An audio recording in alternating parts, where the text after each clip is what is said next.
Anda kembali bersama kami di obrolan malam. Saya ke Mas Umam. Mas Umam nih, tadi Mas Toto sudah cerita ya beberapa pembanding. Tapi mungkin ada punya perspektif mengenai kita coba bedah tingkat kepuasan 72,9% itu dengan 14,7 sangat puas, 58,2 cukup puas. Itu seperti apa seharusnya kita menerjemahkannya ya? Ya, terima kasih Mbak Fris.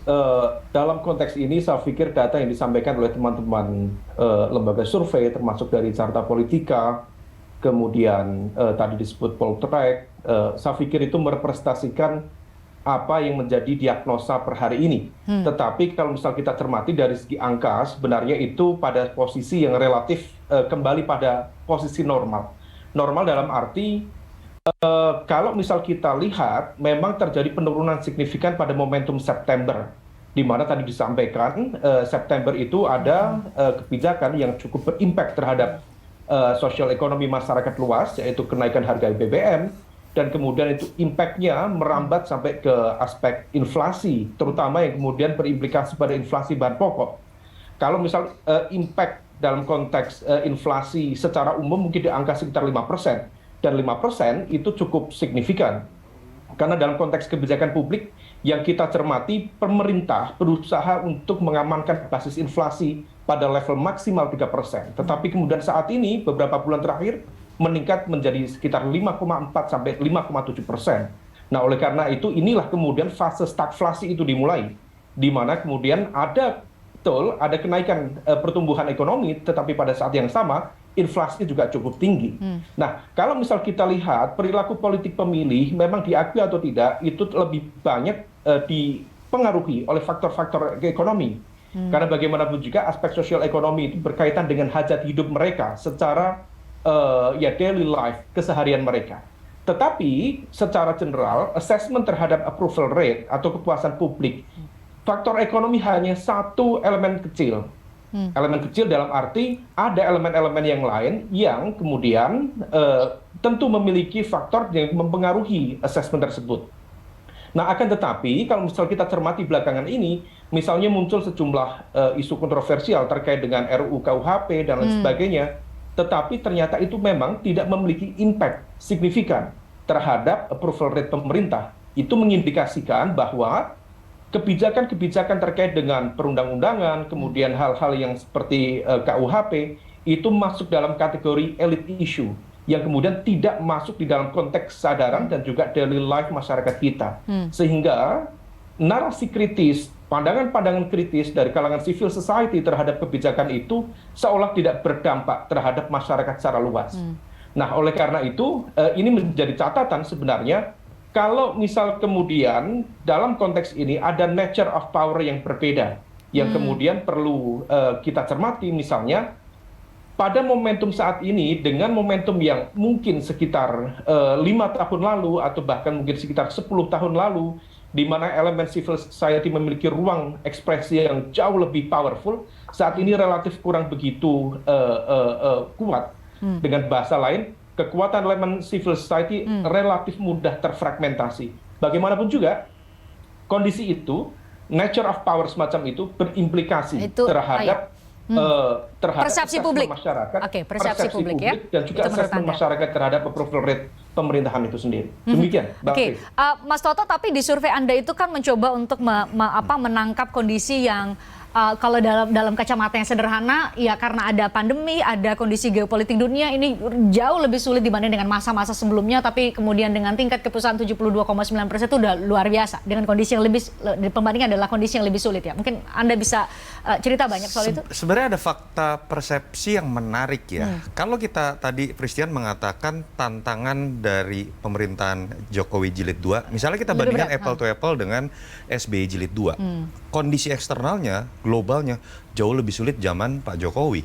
SBY hanya menghadapi situasi 2012 berakhirnya booming komoditi yang selama pemerintahan SBY terutama periode kedua itu menjadi penopang ekonomi, pertumbuhan ekonomi sampai di 6%. Kenaikan harga sawit, batu bara, karet dan lain-lain begitu ya. Dan yang menarik kan adalah tapi ketika kita bandingkan angka kepuasan publik, ini data dari teman-teman lembaga survei Indonesia yang punya data dari 2004 ya. Dan setahu saya saat itu Saiful Munjani cukup dekat dengan SBY. Semenjak Juli 2011 sampai Oktober 2014, Pak SBY itu tingkat kepuasan publiknya di bawah 60%. Nah, ini kita harus berusaha objektif. Kenapa? Menurut saya di level persepsi jadi menarik. Apa yang terjadi pada Pak Jokowi betul lebih sulit. Ini spekulasi ya tentu saja ya. Tetapi ketika berbicara mengenai persepsi publik, seperti ada justifikasi bahwa semua negara mengalami kesulitan ini. Sementara ketika terjadinya selesainya booming komoditi, ini kan ada yang selektif.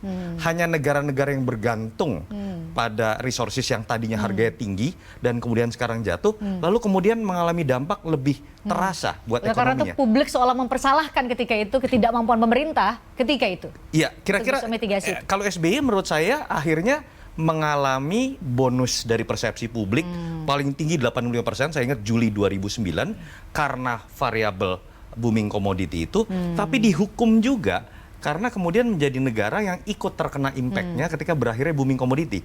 Kan ada negara lain juga yang tidak bergantung pada komoditi, akhirnya badai berakhirnya booming komoditi tidak terasa di negara itu. Itu spekulasi saya terkait dengan kenapa sih kepuasan publik kepada Pak Jokowi lebih tinggi. Padahal jelas situasinya lebih sulit dalam konteks pandemi, dalam konteks geopolitik. Nah, itulah persepsi. Nah, menarik juga misalnya ketika kita membandingkan sama-sama kenaikan harga BBM. Kenaikan harga BBM zaman Pak SBY tahun 2005 itu misalnya lebih terasa karena inflasinya sampai 17%. Sekarang kita tadi Mas Umam sudah mengatakan year on year sampai Oktober itu 5,95% year on year gitu ya. Katakanlah 5, kalau kita bicara dari awal tahun sampai akhir tahun. Akan tetapi juga kita harus bicara objektif juga. 2005 itu memang saat itu situasi dunia dalam konteks inflasi yang lebih tinggi. Tapi pertumbuhan ekonomi juga lebih tinggi. Zaman Pak Jokowi, pertumbuhan ekonomi cenderung seluruh dunia termasuk China itu lebih rendah, tapi memiliki keunggulan cenderung inflasi lebih rendah. Dan satu lagi dulu 2005 Pak SBY belum mengeluarkan kebijakan BLT yang membedakan dengan ketika kenaikan harga BBM tahun 2013, efeknya lebih bisa ditanggulangi karena kebijakan BLT yang diklaim oleh Demokrat sekarang diduplikasi oleh Jokowi. Keluarkan lebih dini. Kalau Bang Kamhar ada jawaban, ada analisis atau pandangan yang berbeda terhadap tadi apa yang disampaikan, kemudian dalam konteks kita membandingkan dengan tantangan ya yang dihadapi oleh para kepala negara. Tiap pemerintahan pasti punya tantangan tersendiri ya, dan masing-masing punya cara sendiri untuk mengatasi itu. Dan di masa Pak SBY juga jilid 1 khususnya ya, bukan tidak pernah ada krisis ekonomi global, ada krisis 2008, 2009 dan karena pertumbuhan ekonomi pada saat itu stabil, sekalipun ada beberapa kali kenaikan BBM pada pemerintahan SBY jilid 1, secara relatif dampak krisis ekonomi global itu tidak terasa dalam negeri. Itu kenapa? Karena fundamental ekonomi dan pertumbuhan tadi yang relatif stabil, relatif terjaga baik. Di periode kedua, sekalipun tadi disampaikan Mas Toto ada akhir dari bonus kenaikan komoditi, di mana komoditi-komoditi mengalami tren penurunan harga, tentu memberikan dampak ekonomi, tetapi juga tidak sedahsyat implikasinya.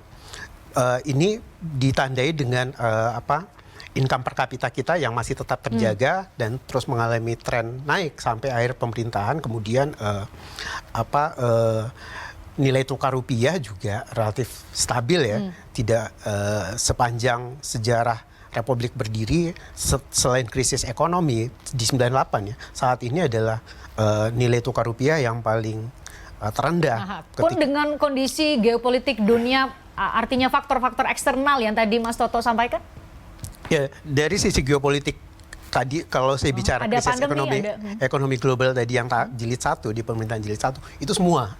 Tetapi Indonesia alhamdulillah pada masa itu tidak terlalu besar dampaknya, efeknya. Ya kalau saat ini juga kemudian ada karena Covid memberikan dampak krisis ekonomi yang dirasakan oleh banyak negara ya, tentu itu saya bilang tadi semua punya tantangan masing-masing dan masing-masing pemimpin tentu punya cara sendiri untuk mengatasi itu dan nanti sejarah yang akan mencatat. Kalau Partai Demokrat sendiri untuk kondisi saat ini dan kinerja pemerintah yang relatif bisa menjaga persepsi publik, nanti Mas Agung yang akan cerita soal secara objektif angka-angka. Yang pasti untuk mengcompare antara capaian pemerintah yang satu dan pemerintah yang lain, metodenya bukan melalui survei. Karena itu kalau kita bicara tentang ekonomi, ukuran-ukurannya kan jelas. Fundamental ekonominya apa saja pilarnya, itu kan, dan tidak saat ini tentunya. Pas nih. Karena harus biar apple to apple, setelah selesai periode pemerintahan Pak Jokowi baru fair kita compare kan 2 periode pemerintahan Pak Jokowi seperti apa, pemerintahan Pak SBY seperti apa. Nah, untuk Kalau menjawab saat itu ini bukan kan tidak saya apple to yang apple. berkewajiban, Iya. Mas Toto yang harus. Dan biar Kenapa? kalau Metodologinya ekonomi, adalah, biar ekonom yang Oke. mempresentasikan, membedah itu dengan indikator-indikatornya, karena bukan publik. Sekali lagi, itu oke, tidak makanya pas tadi kalau di awal publik yang dijadikan sebagai Bang Kamhar di awal, sedari awal saya dasar buka penilaian. dengan narasi bahwa hasil survei adalah menangkap persepsi publik terhadap kebijakan-kebijakan pemerintah. Sedari awal ya saya sampaikan Betul. persepsi. Makanya ada Mas Agung, kita coba sebenarnya untuk gali secara substantif. Tapi yang punya kewajiban untuk menjawab tadi, mempertanyakan kenapa sih harus bedain Pak Jokowi sama Pak pemerintah masa pemerintahannya Pak SBY itu, Mas Toto. Termasuk juga kenapa sih mengukur Jawab kinerja sekarang. ekonomi. Kalau- Jangan dijawab Oh, dulu. jawab. Saya Usai jeda di obrolan malam. Sesaat lagi kami kembali untuk Anda. Mas Toto akan jawab soal itu.